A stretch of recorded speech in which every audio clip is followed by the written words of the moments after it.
Attraction is not a choice. It never was. It doesn't wait for permission. It doesn't stop to ask the rational mind to agree. It ignites in milliseconds. Before she understands why she feels drawn to you, the process is already complete. The Deshi. Scion has already been made. She won't be able to explain it. She won't even feel the need to, because desire doesn't live in language. It lives in instinct, in pattern recognition, in neurological shortcuts formed long before modern rules ever exist.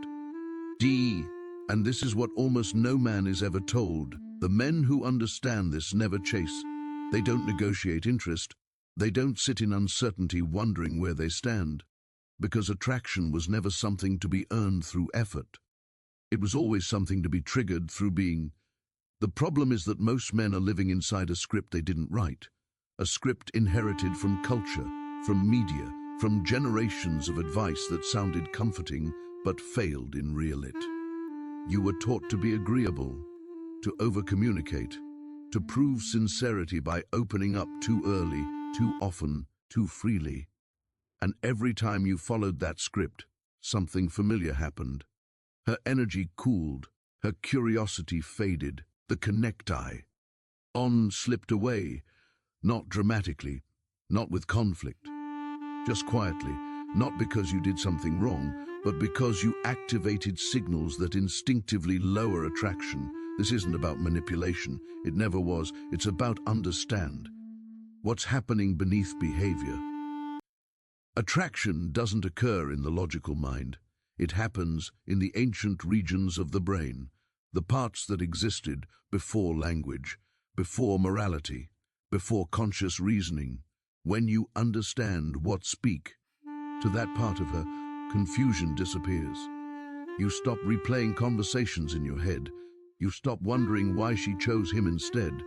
You stop asking how doing everything right somehow led to the wrong result. This isn't power over her, it's power over yourself, over the uncertainty that makes men second-guess every interaction, over the desperation that turns presence into pressure, over the quiet panic that makes men chase what is already pulling away.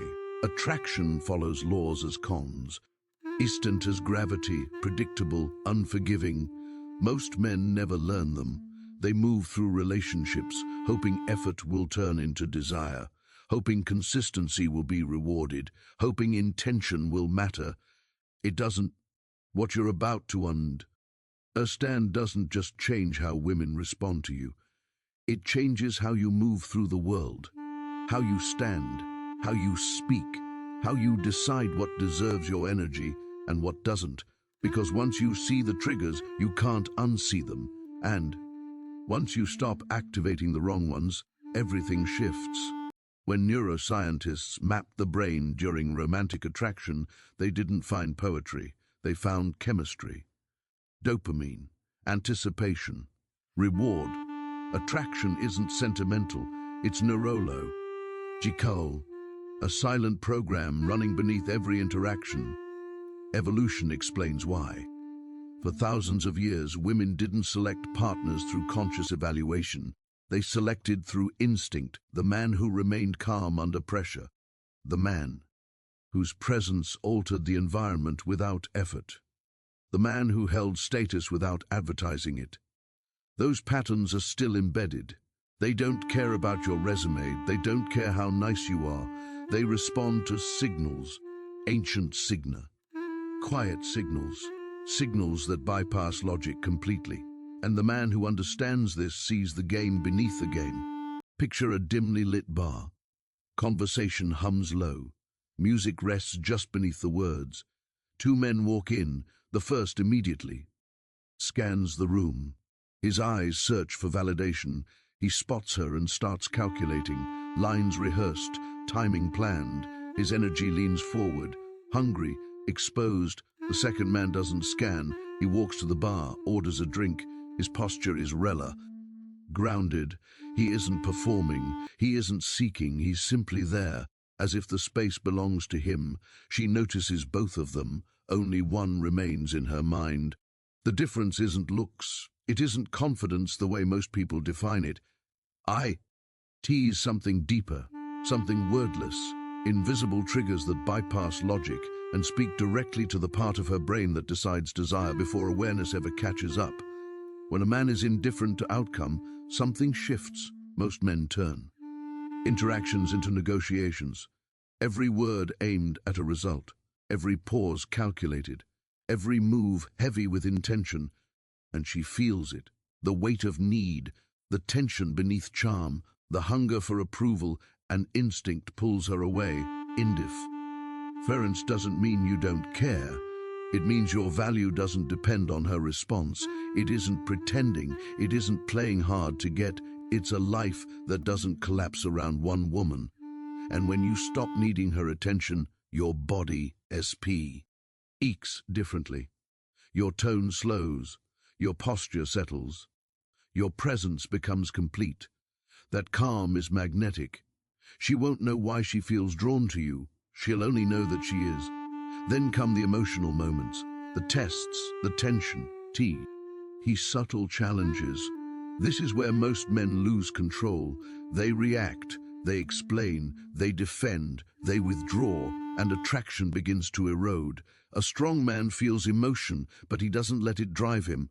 He remains steady in the middle of emotional turbulence. And that stability turns him into an anchor. Then there's predictability. Same texts, same plans, same reactions. Desire suffocates. A grounded man is consistent, but not readable. There's structure in his life. But there, surprise too, then comes attention. Most men give it away freely, always available, always responding, always reachable. And value quietly drops. A strong man's attention is earned. His life already contains things that demand him, then there. Dominance, not loud, not aggressive.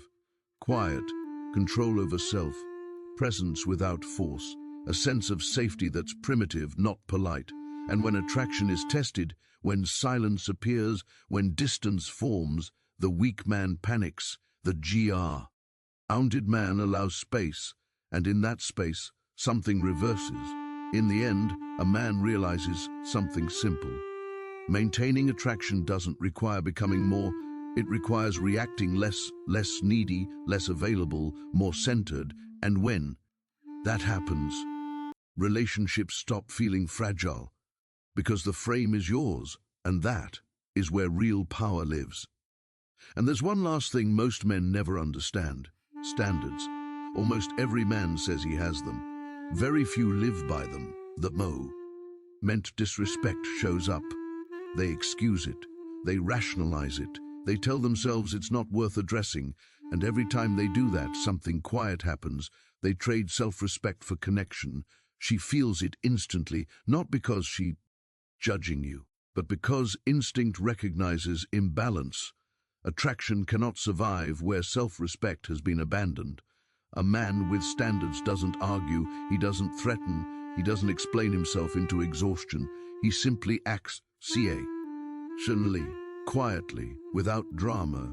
He removes access, not to punish, not to manipulate, but because misalignment doesn't get proximity, and that restraint, that refusal to beg for harmony, is rare, which is exactly why it's powerful. Then comes detachment, not emotional coldness, not indifference to people. Detachment from outcome. When you no longer need her to choose you, something dangerous happens. You become uncontrollable through emotion. You stop being predictable. You stop being manageable. You stop being negotiable. And paradoxically, that's when she feels safest leaning in, because your identity doesn't depend on her approval. Your center doesn't collapse if she pulls away. Your presence doesn't change under press. Sure, at that point the tests slow down, then they stop. Not because you demanded respect, but because your internal structure required it. She adapts, her tone softens, her effort increases, her respect stabilizes, not consciously, instinctively. And here's the truth most men never hear. Attraction isn't maintained by doing more. It's sustained by reacting less chasing, less explaining, less emotional volatility, more grounding, more selectivity, more self-command. But when you become that man, Relationships stop feeling fragile, they stop feeling like negotiations, they stop feeling like something that could disappear at any moment because the frame is no longer shared, it's yours. She doesn't wonder where she stands with you anymore. She wonders whether she's still aligned enough to stay, and that reversal, that quiet shift of gravity, is where real power lives. Not power over her, power over yourself. And once you have that, you'll notice something strange. You'll stop caring whether she stays or goes. You'll stop monitoring interest. You'll stop measuring your worth through her reactions, because her attraction was never the prize. Your self-respect was, she was just the mirror that how'd you where you gave it away. Now you know where to find it again. And in the silence, you no longer rush to fill. In the space, you no longer fear. She hears the only thing that ever truly mattered, the presence of a man who doesn't need her to tell him who he is.